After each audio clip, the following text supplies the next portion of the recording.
नमस्कार बंधू भगिनींनो, सनातन सत्य या आपणा सर्वांच्या आवडीच्या आध्यात्मिक यूट्यूब चॅनलमध्ये आपणा सर्व श्रद्धाळू भक्तांचे, ईश्वराच्या लाडक्यांचे व लाडक्या निंदकांचे देखील मनपूर्वक स्वागत.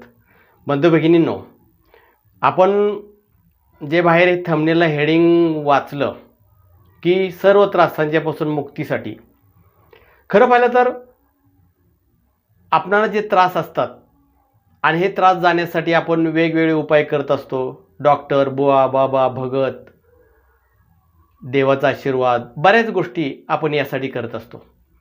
परंतु हे सर्व त्रास काय असतात, कशामुळे उद्भवतात, याची पूर्ण जाणीव घेऊन मी याच्यावरती काही उपाय योजलेले आहेत.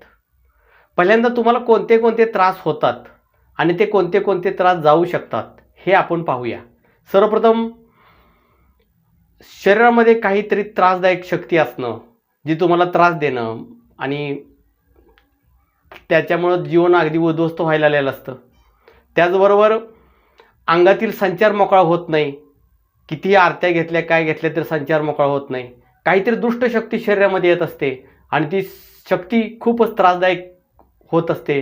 चित्रविचित्र हावभाव करत असते.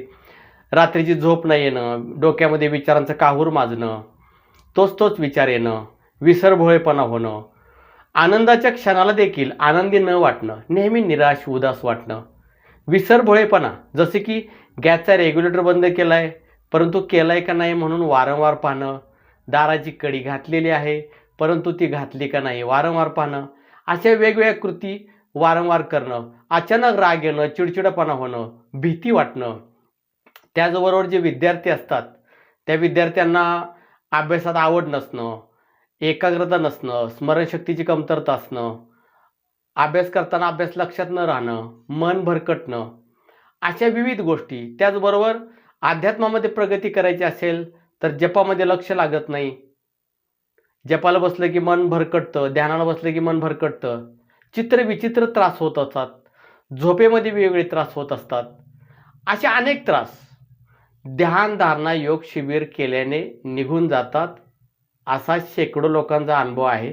माझ्याकडे आलेल्या लोकांचा खूप अनुभव आहे, त्यांनी अनुभव स्वतःहून दिलेले आहेत. त्याचबरोबर ध्यानधारणा योग शिबिरामध्ये स्वतःभोवती सुरक्षा कवच कसं निर्माण करायचं.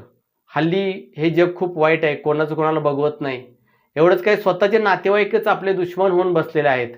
अशा वेळेला दुष्ट शक्तींचा प्रभाव आपल्यावर टाकला जातो आणि यापासून मुक्ततेसाठी सुरक्षा कवच कसं निर्माण करायचं, स्वतःच्या हातामधून शक्ती, निसर्गामध्ये शक्ती पास कशी करायची, निसर्गाकडून पॉझिटिव्ह शक्ती कशी मिळवायची, मन पॉझिटिव्ह कसं ठेवायचं, मनाच्या शक्तीचा वापर कसा करायचा, असा एक ना दोन या ध्यानधारणा योग शिबिरामध्ये हे भरपूर काही शिकवलं जातं आणि याचे खूप चांगले रिझल्ट आहेत. आणि जे लोक आलेत ते धन्य धन्य झालेले आहेत. एक एक व्यक्ती 4-4 शिबिरं त्यांनी अटेंड केलेले आहेत. त्यामुळं ध्यानधारणा योग शिबिरामध्ये तुमचे जे काही त्रास असतील त्या त्रासांचं निराकरण होत असतं आणि त्यातून मुक्ती मिळत असते. असे आजपर्यंत अनेक लोकांचे अनुभव आहेत. त्यामुळं तुम्ही संकोच करू नका, तुम्ही या शिबिराला या. या शिबिराची अत्यल्प फी असते.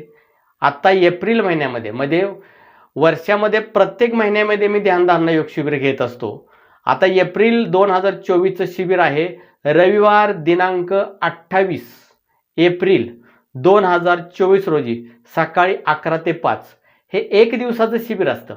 एक शिबिर केलं भरपूर झालं. त्यामध्ये तुम्हाला भरपूर मी साधना देत असतो. अनेक गुप्तमंत्र असतात जे यूट्यूबला सर्च करून सुद्धा तुम्हाला सापडत नाहीत. असे गुप्तमंत्र तुमच्याकडून करून घेत असतो. याचे खूप चांगले अनुभव येत असतात. सप्तचक्र जागृत होत असतात, मन शांत होत असतं, आनंद वाटत असतो. खूप या शिबिरामध्ये आलेले लोक खूप संतुष्ट आहेत. तर हे शिबिर 11 ते 5 एक दिवसीय असतं. या शिबिरामध्ये चहा, पाणी आणि जेवणाची उत्तम व्यवस्था केलेली असते. तुम्ही बरोबर काहीही आणण्याची गरज नसते. त्याचबरोबर अनेक लोक काय करतात, वेळानं रजिस्ट्रेशन करतात आणि परत म्हणतात की आम्हाला या महिन्यामध्ये शिबिराला नंबर मिळाला नाही. अनेक लोक नाराज असतात की आम्ही बरेच दिवसापासून ट्राय करतोय पण नंबर मिळत नाही. परंतु मी जवळजवळ 1 महिना अगोदर तुम्हाला सांगत असतो की शिबिर या तारखेला आहे, नोंद करा. आत्तासुद्धा मी तुम्हाला सांगतोय, ताबडतोब ज्यांना कोणाला यायचं आहे त्यांनी रजिस्ट्रेशन करा. हा जो खाली नंबर दिलेला आहे या नंबरवरती तुम्हाला जे काही माहिती विचारायचं असेल तर निसंकोचपणे माहिती विचारा शिबिराविषयी. आता हे शिबिर कुठं आहे हा पुन्हा प्रश्न विचारला जातो. हे शिबिर सातारा जिल्हा शहर म्हणजे सातारा शहर इथून एक पुणे बेंगलोर हायवे गेलेला आहे, म्हणजे पुण्यापासून तो बेंगलोरला हायवे गेलेला आहे आणि त्याला लगतच सातारा शहर आहे. या सातारा शहरापासून कराड कोल्हापूरच्या दिशेनं 30 किलोमीटर अंतरावरती पालीचा खंडोबा किंवा अतीत या 2 ठिकाणी पैकी एका ठिकाणी हे शिबिर होईल. याची डिटेल्स, याचं लोकेशन तुम्ही रजिस्ट्रेशन केल्यानंतर तुम्हाला पाठवलं जाईल. याची फी किती पाठवलं जाईल, तरी ताबडतोब रजिस्ट्रेशन करा.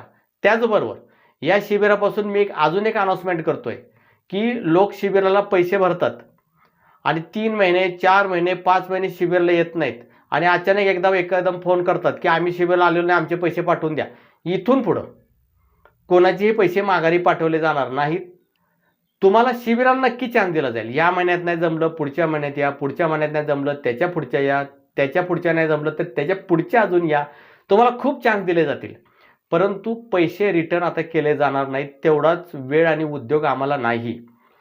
तर आपल्या सर्वांना नम्र विनंती आहे की ताबडतोब आपल्या शिबिराचं रजिस्ट्रेशन पूर्ण करा. तुम्हाला या शिबिरामध्ये भरपूर काय मिळेल, नक्की मिळेल, हा माझा वादा आहे तुमच्याशी. तर आपण माझ्या चॅनलमध्ये नवीन असाल तर चॅनलला जरूर सबस्क्राईब करा. सबस्क्राईब करत असताना ऑल हे शब्द असे जाईल, घंटीचे बटन अवश्य दाबा. जय आदिशक्ती.